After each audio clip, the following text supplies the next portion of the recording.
नहीं अम्मा जी, लेकिन मेरा मन नहीं मानता कि गंगा ने चोरी की होगी।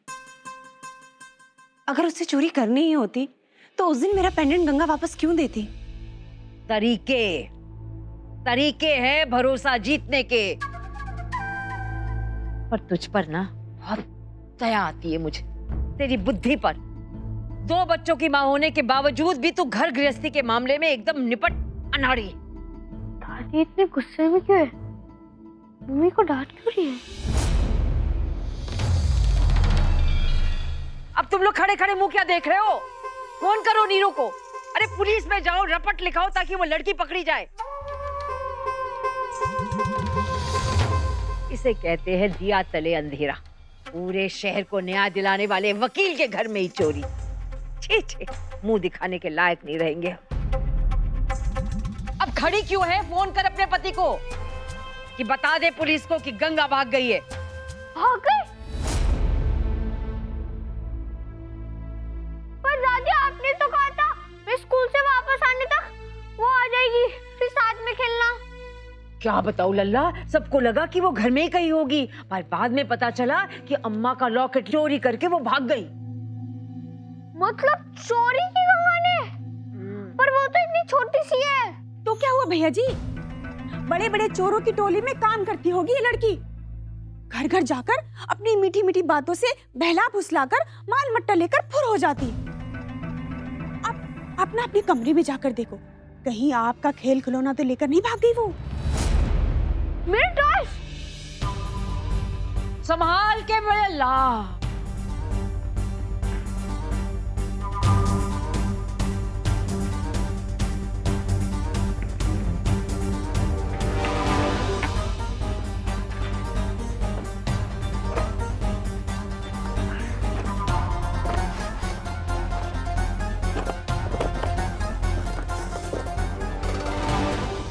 मेरे टॉयज तो यहाँ है। दादी,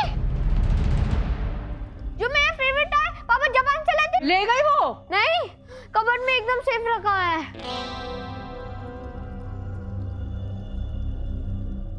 अम्मा जी, बुरा मत मानिएगा, पर बच्चे के मन में ऐसे शक पैदा करना ठीक नहीं है। ये शक नहीं बहू, इसे सतर्क होना कहते हैं। तू खुद तो नंबर 1 की लापरवाह है, चीजें इधर उधर रख के भूल जाती है। अपने बच्चे को ये भी ना सिखाएं कि अपनी चीजों का ध्यान रखे।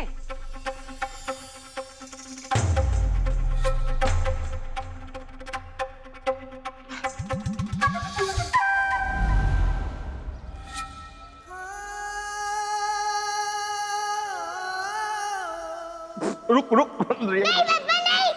भागती कहाँ है? कहाँ तक भागी बन रही है? कहाँ तक भागी? ई पकड़ा।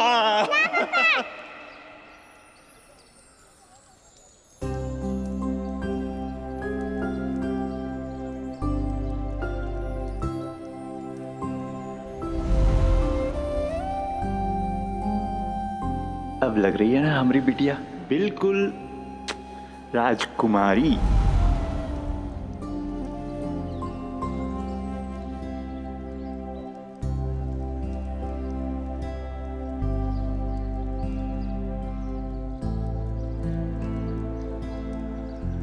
अंतिम क्रिया के लिए इनके पुत्र को बुलाइए। वो तो नहीं है। फिर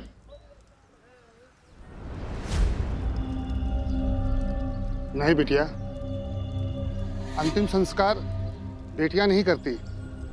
ये अधिकार तो सिर्फ बेटों का होता है।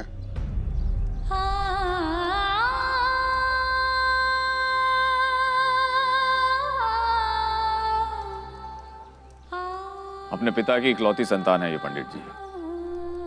बेटी भी यही है और बेटा भी। इसे ही करने दीजिए। ऐसा कभी नहीं हो सकता निरंजन बाबू। हम शास्त्रों के विरुद्ध नहीं जा सकते।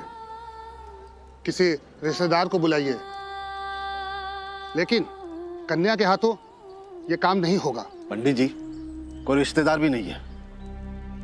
जो भी है बस ये लड़की ही है। तो फिर आप कर लीजिए।